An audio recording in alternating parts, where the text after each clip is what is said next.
wake up. Ideal thing is to wake up around 3 to 4 o'clock, Brahma Muhurta, and you must get up at 3:30, 4 o'clock and sit quietly and meditate. I tell you, you get fantastic ideas. You get creative ideas and your mind becomes creative. Now what do we do? Our day starts at 7 o'clock in the evening. Then we have a nice bath. We first go to the pub. And the pub, your friends are there. You go on drinking that nice thing, which people say is very good for you, and go on till midnight. And start eating all rubbish after midnight. And then go home at about 2 o'clock, 3 o'clock, and sleep till 9 o'clock in the morning.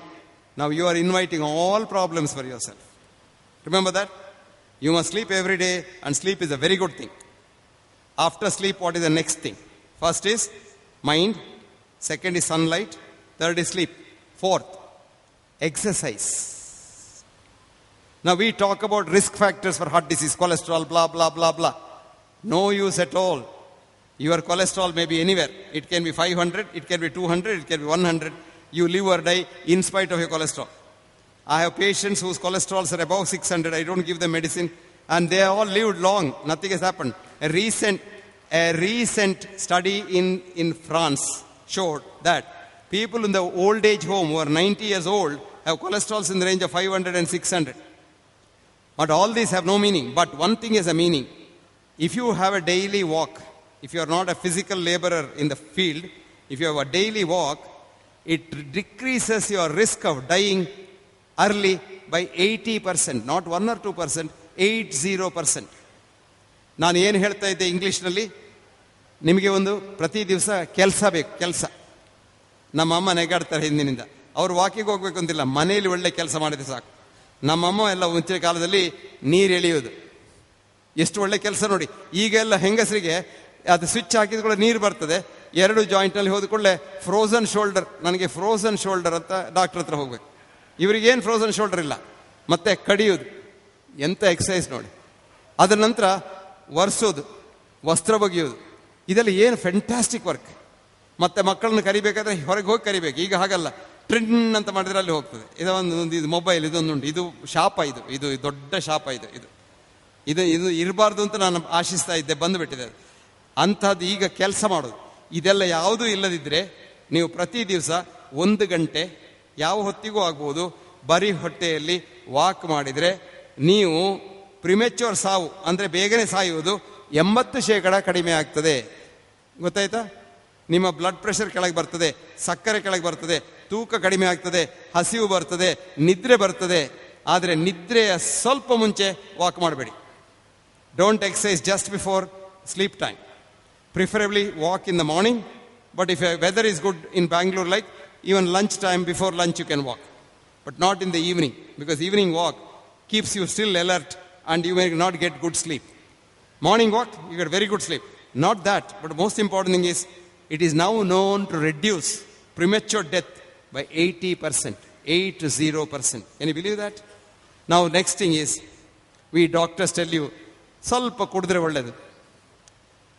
ಸ್ವಲ್ಪ, ಎಷ್ಟು, ಒಂದು 2 ಪೆಗ್ಗು ಇದು whisky ಬೇಡ, wine ಆಗುವ.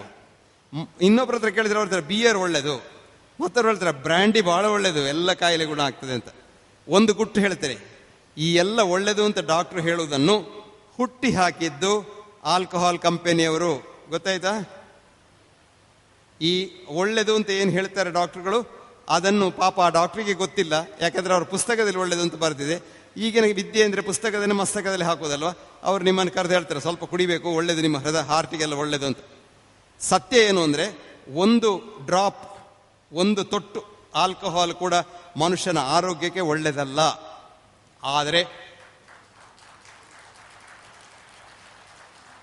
what I was telling them in Kannada is, we doctors have a habit these days to advise you to drink a little. A lot of patients come and say, doctor, can I just have 2 pegs of whiskey?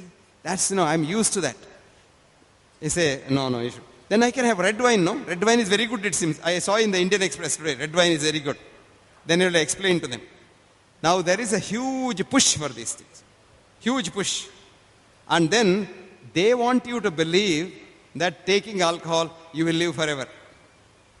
And taking alcohol will take away your worries. And alcohol doesn't take away worries. They only increase your worries and bring you disease. Ayurveda says, very beautifully says, people might drink alcohol at different times, at different seasons, with the different foods. But one who does not want to suffer from diseases will have to keep far away from alcohol. ಇದು ಸಾರ್ವಕಾಲಿಕ ಸತ್ಯ. ಏನು ಅಂದರೆ, ನಿಮಗೆ ಕಾಯಿಲೆ ಬೇಡ ಆದರೆ ಆಲ್ಕೋಹಾಲ್ನಿಂದ ದೂರ ಇರಿ. ಅದು ಏನು ಇರ್ಬೋದು, ಬ್ರ್ಯಾಂಡಿ ಇರ್ಬೋದು, ವಿಸ್ಕಿ ಇರ್ಬೋದು, ಬಿಯರ್ ಇರ್ಬೋದು, ಏನೇ ಹೆಸರು ಹಾಕಿ, ಅಲ್ಟಿಮೇಟ್ಲಿ ಅದೆಲ್ಲ ಆಲ್ಕೋಹಾಲ್, C2H5OH, ಅದು ನಿಮ್ಮ ಕಣಗಳನ್ನು ಕೊಲ್ತದೆ. ನೀವು ಒಂದೊಂದೇ ಪೆಗ್ ಕುಡ್ದಾಗೆ ಒಂದು 100 ಕಣ ಇಲ್ಲಿ ನಿಮ್ಮ ಸೆರಿಬೆಲ್ಲನ್ನು ಸತ್ತೋಗ್ತದೆ. ಸ್ವಲ್ಪ ಸಮಯದ ನಂತರ ನೀವು ಕುಡಿದ ನಂತರ ನಡಿಲಿಕ್ಕಾಗೋದಿಲ್ಲ. ಸ್ವಲ್ಪ ಹೀಗೆ ನಡೀತೀರ, ಸ್ವಲ್ಪ ಅಗಲಾಗಬೇಕು ನಡಿಲಿಕ್ಕೆ, ಮತ್ತೆ ಇಲ್ಲಿ ನಡಿಲಿಕ್ಕೆ ಆಗೋದಿಲ್ಲ, ಬ್ಯಾಲೆನ್ಸ್ ಇರೋದಿಲ್ಲ. ಮತ್ತೆ ನಿಮಗೆ ಒಂದು ಕಾಲಿನಲ್ಲಿ ನಿಲ್ಲಲಿಕ್ಕೆ ಸಾಧ್ಯ ಇಲ್ಲ ಕುಡಿದ್ರೆ. ಒಂದು ಕಾಲಿನಲ್ಲಿ ನಿಮಗೆ ಹುಷಾರಿದ್ದೀರಾ, ಆರೋಗ್ಯ ಉಂಟಾ ಇಲ್ವಾ ಅಂತ ನೋಡ್ಲಿಕ್ಕೆ ನಿಮ್ಗೆ ಒಂದು ಸಣ್ಣ ಟೆಸ್ಟ್ ಹೇಳಿಕೊಡ್ತೇನೆ. ಸ್ಕ್ಯಾನಿಂಗ್ ಬೇಡ. ಬೆಳಿಗ್ಗೆ ಹಸಿ ಊಟ ಮಾಡುವ ಎಲ್ಲ ಮೊದಲು, ನೀವು ಸ್ನಾನ ಮಾಡುವ ಮೊದಲು ನಿಮ್ಮ ಬಾತ್ರೂಮ್ನಲ್ಲಿ ಒಂದು ಕಾಲಿನ ಮೇಲೆ ನಿಲ್ಲಿಕ್ಕೆ ನೋಡಿ. ಕಣ್ಣು ಮುಚ್ಚಿ ಒಂದು ಕಾಲಿನಲ್ಲಿ ನಿಲ್ಲಿ. ನೀವು 1 ಸೆಕೆಂಡ್ ನಿಂತರೆ ಸಾಧಾರಣ ಆರೋಗ್ಯ, 1 ಮಿನಿಟ್ ನಿಂತರೆ ತುಂಬ ಆರೋಗ್ಯ. ಬೀಳದಿದ್ರೆ ಇದು ಒಂದು ಒಳ್ಳೆ ಟೆಸ್ಟ್. ಆದರೆ ಅದ್ರ ಮೊದಲು ಸ್ವಲ್ಪ ಜಾಗೃತಿಯಲ್ಲಿರಿ. ವಯಸ್ಸಾದಾಗಿ ಸ್ವಲ್ಪ ಅದು ಕಮ್ಮಿ ಆಗ್ತದೆ. ಮತ್ತೆ ಈಗ ತಿರುಗಿ ವಯಸ್ಸಾದ ಕೂಡಲೇ ಈಗ ತಿರುಗ್ಲಿಕ್ಕೆ ಆಗೋದಿಲ್ಲ, ತಲೆ ಸುತ್ತದೆ. ಅದಕ್ಕೆ ನೀವು ಸ್ವಲ್ಪ ಹಾಗಿದ್ರೆ ಒಂದು ನಿಮ್ಮ ಕೋಣೆಯಲ್ಲಿ ನಿಲ್ಲಿ, ಸುರುಗಿ ಇಲ್ಲಿ ನೋಡಿ, ಸ್ವಲ್ಪ ನಂತರ ಇಲ್ಲಿ ನೋಡಿ, ಇನ್ನು ಸ್ವಲ್ಪ ನಂತರ ಇಲ್ಲಿ ನೋಡಿ, ಇನ್ನು ಸ್ವಲ್ಪ ನಂತರ ಇಲ್ಲಿ ನೋಡಿ. ಹೀಗೆ ಮಾಡ್ತಾ ಮಾಡ್ತಾ 1-2 ತಿಂಗಳಲ್ಲಿ ಮತ್ತೆ ನೋಡಿ ಹೀಗೆ ತಿರುಗ್ಬೋದು. ಇದು ಸಾಧ್ಯ ಆಗ್ತದೆ. ಹಾಗೆ ತಿರುಗಲಿಕ್ಕೆ ಆದರೆ ನಿಮಗೆ ಹೆಚ್ಚಿನ ಕಾಯಿಲೆ ಇಲ್ಲ ಅಂತ ಅದಕ್ಕೆ ಅರ್ಥ.